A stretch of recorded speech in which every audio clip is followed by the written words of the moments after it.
बात उस चुभने वाली खबर की करते हैं जिसकी परत दर परत अब खुलने लगी है और एक के बाद एक होते खुलासों की वजह से एक बड़ी साजिश का पर्दाफाश होने लगा है। मामला उस पीएफआई से जुड़ा है जो बेहद शातिर तरीके से देश में दंगों की आग भड़काने की साजिश रच रहा था। आप भी देखिए कि कैसे खाड़ी देशों से आए पैसों का इस्तेमाल देश विरोधी गतिविधियों के लिए किया जा रहा था और कैसे विदेश से आए पैसों की मदद से आतंक का नया जाल बुना जा रहा था।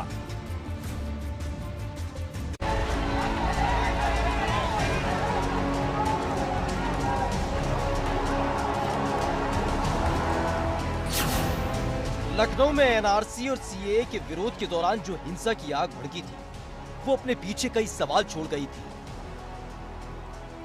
जिसके बाद अब धीरे धीरे उस खतरनाक साजिश पर पड़ा पर्दा हटने लगा है, जिसके आरोप सीधे पीएफआई यानी कि पॉपुलर फ्रंट ऑफ इंडिया पर लग रहे हैं।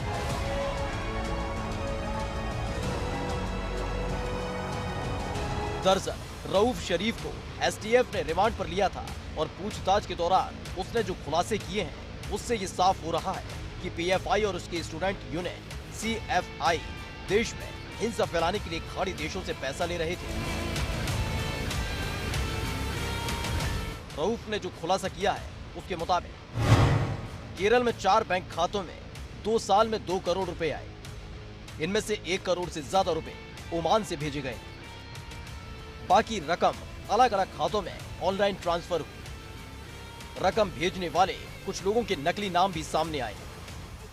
एसटीएफ रऊफ शरीफ के सभी 4 खाते सीज करने की तैयारी कर रही है। पीएफआई की स्टूडेंट विंग सीएफआई के राष्ट्रीय महासचिव रऊफ शरीफ के खाते में करीब 2 करोड़ रुपए आए थे। ये 2 करोड़ रुपए किस लिए आए थे इसकी एसटीएफ जांच कर रही है। आपको बता दें कि रऊफ शरीफ के खाते में जब सीए एनआरसी का प्रदर्शन दिल्ली में हो रहा था तब 1 करोड़ रुपया भेजा गया था। ये रुपए ओमान से भेजे गए थे। इसके अलावा देश के अलग अलग हिस्सों से और अन्य खाड़ी देशों से भी रुपया भेजा गया था। ये रुपया माना जा रहा है कि देश में और उत्तर प्रदेश में जातीय हिंसा फैलाने की साजिश रचने के आरोपियों को मदद पहुंचाने के लिए दिया गया था। एसटीएफ अधिकारियों की माने तो विदेशों से भेजी गई इस रकम का इस्तेमाल देश में हिंसा फैलाने और सांप्रदायिक माहौल बिगाड़ने के लिए किया गया। फिलहाल एसटीएफ ये पता लगाने की कोशिश में जुटी है कि पर्दे के पीछे छिपे हुए कौन से चेहरे हैं जो खाड़ी देशों से भारत को हिंसा की आग में झोंकने की साजिश रच रहे हैं। वहीं कुछ नाम तो सामने आए हैं, लेकिन सूत्रों की माने तो ये नाम नकली। कस्टोडियल इंटरोगेशन में काफ़ी बातें प्रकाश में आई हैं और इनके एम्स, गोल्स, मेथडोलॉजीज ये सबकी जानकारी हुई है। खास करके इनका जो एम है हर स्थान पर, हर ज़िले में एक स्क्वाड बनाना, उसको ट्रेन करना, आर्म करना और उन्हें खास टास्क देना, दंगे फैलाने में उनकी किस प्रकार से साजिश करनी है और उसके बाद कैसे स्वयं को डिफेंड करना है, कैसे ऑफेंसिव स्टेप्स लेने हैं, ये सब इनकी ट्रेनिंग का हिस्सा है।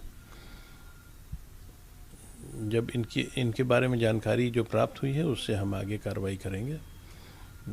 कई पीएफआई के कई नए मेंबर्स के बारे में जो अभी तक जिनकी जानकारी नहीं थी उनके नाम भी प्रकाश में आए हैं और इन्वेस्टिगेशंस को हम आगे बढ़ाएंगे।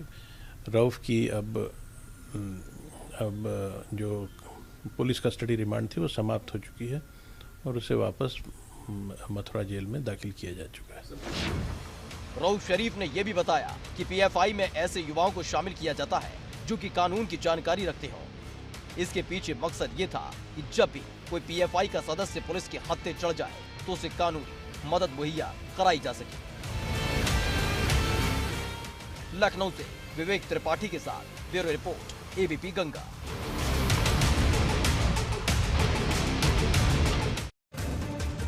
और अब आपको यह भी बता देते हैं कि जो रऊफ शरीफ ये पूरा खुलासा कर रहा है दरअसल वो कौन है। रऊफ शरीफ पॉपुलर फ्रंट ऑफ इंडिया यानी पीएफआई का सक्रिय सदस्य है। सीएए और एनआरसी प्रोटेस्ट में हिंसा के लिए फंडिंग का आरोपी है। 12 दिसंबर 2020 को केरल एयरपोर्ट से इसकी गिरफ्तारी हुई थी और केरल के तिरुवनंतपुरम एयरपोर्ट से गिरफ्तारी हुई थी और दिल्ली यूपी में हुए सीएए एनआरसी प्रोटेस्ट में हिंसा का आरोप है।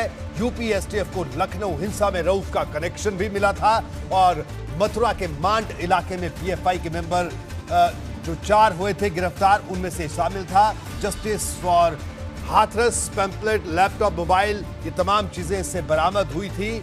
और लगातार हम ये बता रहे हैं कि किस तरह से रऊफ इसमें शामिल था इस पूरी साजिश में। और जो 4 लोग गिरफ्तार हुए थे उनमें से ये एक था। पीएफआई के सदस्यों को दंगे के लिए फंडिंग भी रऊफ करता था। विवेक हमारे साथ जुड़े हुए हैं, विवेक त्रिपाठी। विवेक, तो ये बड़ा खुलासा, यानी रऊफ से कई बड़े खुलासे हुए और कई बड़े खतरों का अंदेशा भी साफ नजर आ रहा है। विवेक जी, देखिए रोहित जी, रऊफ शरीफ जो है वो पीएफआई का एक बड़ा ऐसा व्यक्ति है जिसने तमाम देश विरोधी गतिविधियों में हिस्सा लिया और तमाम साजिशें रची हैं।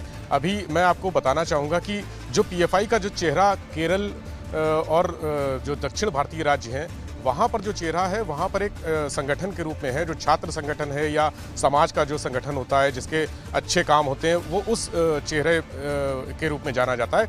लेकिन जो उत्तर भारत के, जैसे उत्तर प्रदेश हो गया, राजस्थान हो गया, हरियाणा हो गया, पंजाब हो गया, बिहार हो गया, यहाँ पर उस संगठन का चेहरा आतंकी गतिविधियों के लिए चर्चित हो रहा है।